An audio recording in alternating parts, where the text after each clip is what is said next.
Injil Yohanes pasal 19. Lalu Pilatus mengambil Yesus dan menyuruh orang menyesah dia. Prajurit-prajurit menganyam sebuah mahkota duri dan menaruhnya di atas kepalanya. Mereka memakaikan dia jubah ungu. Dan sambil maju ke depan mereka berkata, "Salam, hai Raja orang Yahudi." Lalu mereka menampar mukanya.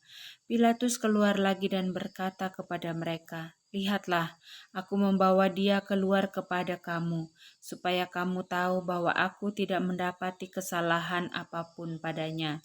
Lalu Yesus keluar, bermahkota duri dan berjubah ungu. Maka kata Pilatus kepada mereka, "Lihatlah manusia itu." Ketika imam-imam kepala dan penjaga-penjaga itu melihat dia, berteriaklah mereka, "Salibkan dia, salibkan dia." Kata Pilatus kepada mereka, "Ambil dia dan salibkan dia, sebab aku tidak mendapati kesalahan apapun padanya." Jawab orang-orang Yahudi itu kepadanya, "Kami mempunyai hukum dan menurut hukum itu ia harus mati, sebab ia menganggap dirinya sebagai anak Allah."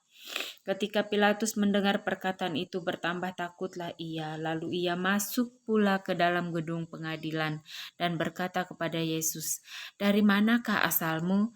Tetapi Yesus tidak memberi jawab kepadanya.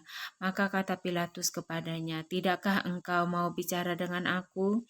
Tidakkah engkau tahu bahwa aku berkuasa untuk membebaskan engkau dan berkuasa juga untuk menyalibkan engkau?"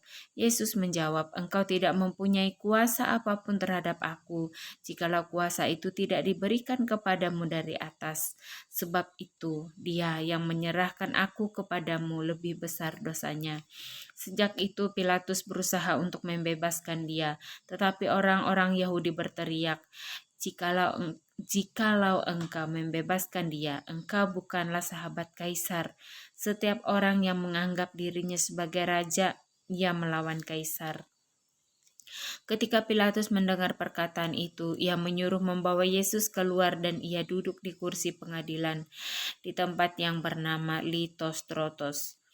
Dalam bahasa Ibrani Gabata, hari itu ialah hari persiapan Paskah. Kira-kira jam 12, kata Pilatus kepada orang-orang Yahudi itu, "Inilah rajamu." Maka berteriaklah mereka, enyahkan dia, salibkan dia." Kata Pilatus kepada mereka, "Haruskah aku menyalibkan rajamu?" Jawab imam-imam kepala, "Kami tidak mempunyai raja selain daripada Kaisar." Akhirnya Pilatus menyerahkan Yesus kepada mereka untuk disalibkan. Yesus disalibkan. Mereka menerima Yesus. Sambil memikul salibnya, ia pergi keluar ke tempat yang bernama tempat tengkorak, dalam bahasa Ibrani Golgota. Dan disitulah ia disalibkan mereka, dan bersama-sama dengan dia disalibkan juga dua orang lain, sebelah menyebelah, Yesus di tengah-tengah. Dan Pilatus menyuruh memasang juga tulisan di atas kayu salib itu, bunyinya, "Yesus orang Nazaret, Raja Yahudi." Banyak orang Yahudi yang membaca tulisan itu, sebab tempat di mana Yesus disalibkan letaknya dekat kota, dan kata-kata itu ditulis dalam bahasa Ibrani, bahasa Latin, dan bahasa Yunani. Maka kata imam-imam kepala orang Yahudi kepada Pilatus, "Jangan engkau menulis Raja orang Yahudi, tetapi bahwa ia mengatakan, 'Aku adalah Raja orang Yahudi.'" Jawab Pilatus, "Apa yang kutulis tetap tertulis." Sesudah prajurit-prajurit itu menyalibkan Yesus, mereka mengambil pakaiannya lalu membaginya menjadi 4 bagian, untuk tiap-tiap prajurit 1 bagian. Dan jubahnya juga mereka ambil. Jubah itu tidak berjahit, dari atas ke bawah hanya 1 tenunan saja. Karena itu mereka berkata seorang kepada yang lain, "Janganlah kita membaginya menjadi beberapa potongan, tetapi baiklah kita membuang undi untuk menentukan siapa yang mendapatkannya. Demikianlah hendaknya supaya genaplah yang ada tertulis dalam kitab suci. Mereka membagi-bagi pakaianku di antara mereka, dan mereka membuang undi atas jubahku." Hal itu telah dilakukan prajurit-prajurit itu. Dan dekat salib Yesus berdiri ibunya dan saudara ibunya, Maria istri Klopas dan Maria Magdalena.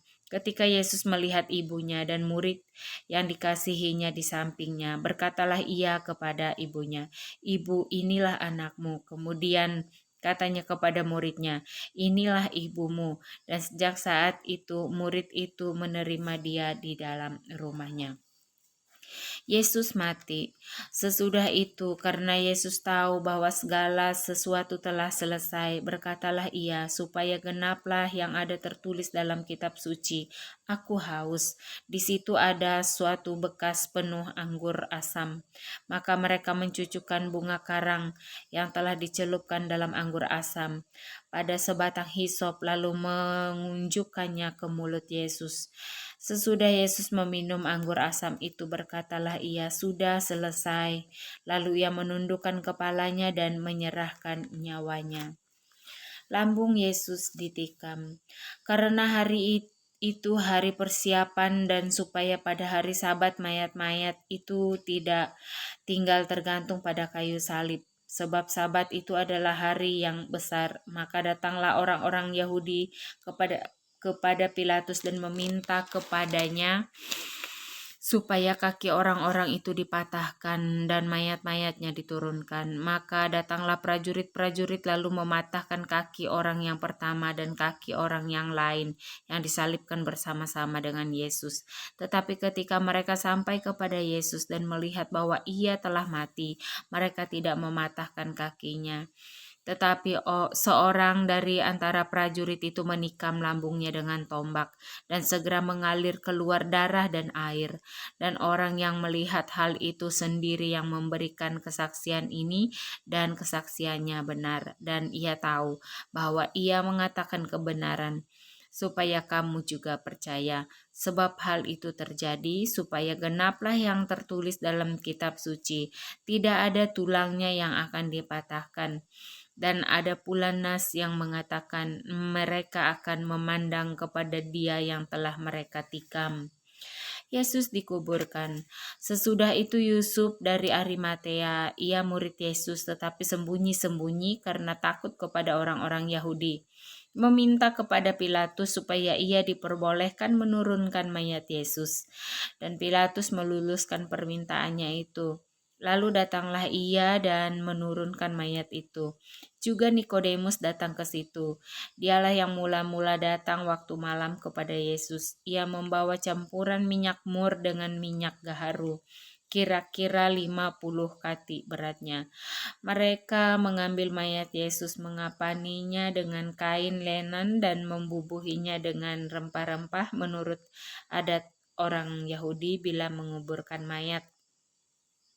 Dekat tempat di mana Yesus disalibkan ada suatu taman, dan dalam taman itu ada suatu kubur baru yang di dalamnya belum pernah dimakamkan seseorang.